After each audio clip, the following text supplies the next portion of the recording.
tell you one of my favorite things about the Trader Joe's Fearless Flyer. What is that? Well, one, it usually gets you excited about some sort of wine or something that might be in there, which is what we do have for this podcast. True. But it also brings to the table many things. It brings to me a good graphic I can actually use on the screen. It brings to me a lot of information about the wine or whatever we're going to have, which I appreciate, because sometimes Trader Joe's, as much as we love that store, is a little stingy with their information. If it's not in the flyer, that is correct. Exactly. But this one was, this flyer just came out recently. We're recording this the 1st of December, so it literally just kind of hit.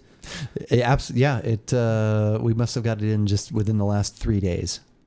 So there you go. If you are watching this on a podcast or a video, you may want to get down to the store even before you finish hearing this. But if you want to listen to us first, we've got a Diamond Reserve Cab for this Give It a Shot. I'm Andrew. And I'm Keith. And we are AboutBeverages.com. And the beverage that we are about today is the Trader Joe's Diamond.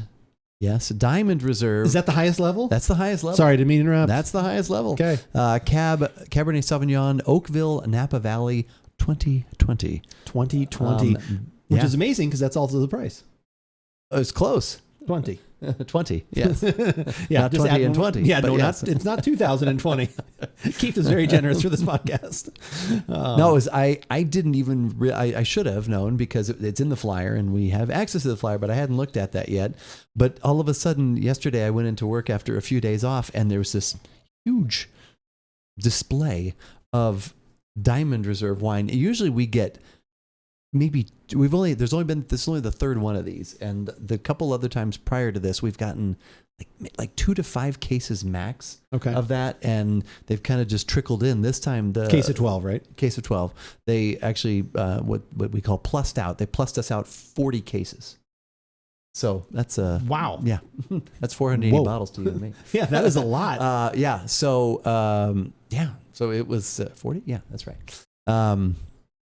So it was a surprise, and I knew about this yesterday, but all of a sudden today I was like, wait, we're doing a wine. This is the flyer's out. I know we usually like to tie into that because that helps, get views, helps all the YouTube metrics, all of that stuff, and that's what we want. That's part of what we want. But then also too, I actually have been wanting to try this, and maybe we want to get this, and maybe it'll age well. Who knows? But we maybe want some other bottles for ourselves. So we might be doing this for selfish reasons. It's partially. So the equivalent, like I know we've gone over this before, but very briefly. So you've got the platinum and the diamond, like you've got these different levels.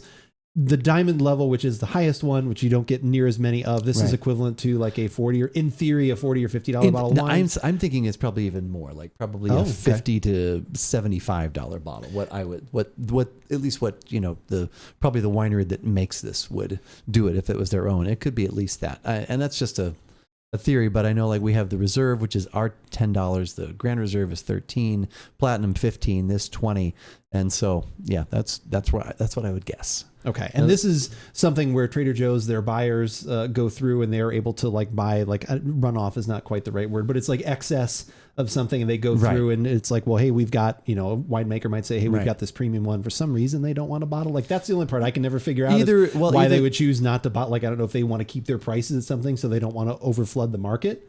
Then that could be it too. Again, I just literally thought of that off. No, there's a lot of that different. Could be a way, but anyway, so they have this excess. They come to Trader Joe's because they have a partnership with them for other things. Right. They say, hey, we've also got this one. They go in, they do a try it, and they're like, yeah, this matches what we would put for that level. And there were times that that maybe this had been bottled for another customer, and that customer could not come through and buy it. So then the winery has all this, and then they would know that Trader Joe's is a place they could go to, say, hey, is this something you want at a certain price, and then negotiations from there. That's right, because that happened with that Australian wine that we had as well, wasn't it? The one that normally does not even come to the U.S. It was that same kind of thing where a buyer had backed out, Trader Joe's stepped in, and that was an amazing value for that for one in particular. But all right, we have talked enough. Let's get to some deliciousness here. We could talk about the color, but I don't know. Is there anything you really need to say about that? Or should we get to the aroma? I think we should just dive right in. All right. Well, at least from the aroma, I mean, I think actually gets a little bit of some oak, and some muted fruit. Nothing like overwhelming, but just kind of a nice solid red wine note. I don't know if you're getting anything specific or not. No, I would agree. I get, like I said, some of the, like I said, the oaking in there, like I said, a little bit of wood, a little bit of light vanilla, and then, some nice blended fruit. Right. Like I said, we were just kind of talking off air there for a second. that when we did our Zinfandel podcast, we noticed that when the Zinfandel, when that one got more expensive, it got a little bit more balanced, a little bit more harmonious, a little bit more blended. And that's kind of what I'm getting out of this. There's not something that's like really jumping and popping out. It's just a really nice balance of, like I said, of multiple flavors, but it smells really good. Yep. I'm very interested to see what like I said, how tannic this is going to be, what other kind of profile is going to make its way to the taste. So let's do that. Cheers. That's really good. Okay. No, I didn't want to quite give away my poker face when I had my first sip. No, you had a good poker face. Even on my first sip, I was like, "That's pretty good." It's just a very well balanced cab. A little on the drier side right now. Might help if it opened up even a little bit more. If you actually maybe decanted it a little bit, just to kind of even that out a little bit. But like I said, again, a little bit of fruit comes through. The oaking is really nice. There's a little bit of light vanilla in there, I think, too. But it's just a very nice, well-balanced. The body is nice. It's not overly heavy. Like I could use it even a little bit more, but it's medium to full-bodied, I think. And it's just a really nice balance of flavors. Like I said, that fruit is in there. Everything I kind of got in the aroma, I get in this, and it's like I said, it's done very well. I'm saying, yeah. And you, while we were off camera, it's 15%. Yeah, I don't really get any heat from that. No, not at all. So I don't. So that's really well balanced. Once again, everything very well balanced. I think this might need a little bit of time to age. Yeah, I think it's drinkable now, but I think it will age well. I like you, and we say this a lot. I would like a little bit more the body to it. I would actually like just little more tannin to it. Oh, really? More, okay. I'd like a little more bite that maybe opens up. Okay. Personally, but it is extremely well balanced. It's one of those things, though. I don't know price wise. It's $20. There's a little herbaceousness in here too. There's a little bit of herbs in there too, like kind of in the middle. I don't want to quite say peppery because it's not spicy, but there is a little bit of that as well, which is nice. So yeah. It's good. The jury is still out. I'll be interested. Maybe you'll have the streaming tomorrow. I'm very to see how. Unless you want to take it home with you. No, to see I have another one too.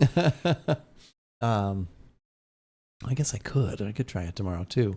We'll see. I'd be interested to see, even after it opens up a little bit more, to see where it goes flavor wise. But it is very good. I do like it. Yeah, I think it is good. That being said, if this had a $50 or $60 price tag on it, would you still think it is as interesting? No, I would not know. Okay. Personally. That's kind of what I was thinking as well. Okay. But yeah, so if you want to see other things that we think maybe are the proper dollar amount, bad transition. I got nothing. It's late in the evening. I got nothing. So well most of the time. So I try. Yeah. Go to our website, AboutBeverages.com. That's where you can find all of our reviews, news, podcasts, everything that we have ever done. If you only want the latest videos, YouTube is the place to go for that. You can hit the subscribe button. You'll get a little alert that pops up on the screen and lets you know, even an email into your inbox, that we've got something new there to go check out. We're always putting up some videos on the daily, whether it's some gaming stuff or, like I said, beverage podcasting, excitement, full archives of the show. All that stuff is there. If you only want things in the audio format, Google Podcasts, Spotify, iTunes, search for us on your favorite podcasting app, and you will probably find us. We'll be there. We will be there. Where else will we be? We'll be on the 3 pillars of social media, which for us are TikTok, Instagram, and Twitter, which is the one that we use most often to keep you up to date on what is going on here at About Beverages. Like earlier this evening when I tweeted that we were about to go live on twitch.tv/AboutBeverages, which we do most Thursday evenings around 4:30 Pacific, 7:30 Eastern. That's when we get together. We get together with you, and we hang out and we try some beverages, have some fun conversation, and record some podcasts. Also throughout the week, Andrew's going to let you know what he is doing in the gaming world and what he will be enjoying while he is doing that. So for all the latest at About Beverages, follow us on Twitter. But as we always say, whether we like it or not, you should give it a diamond shot.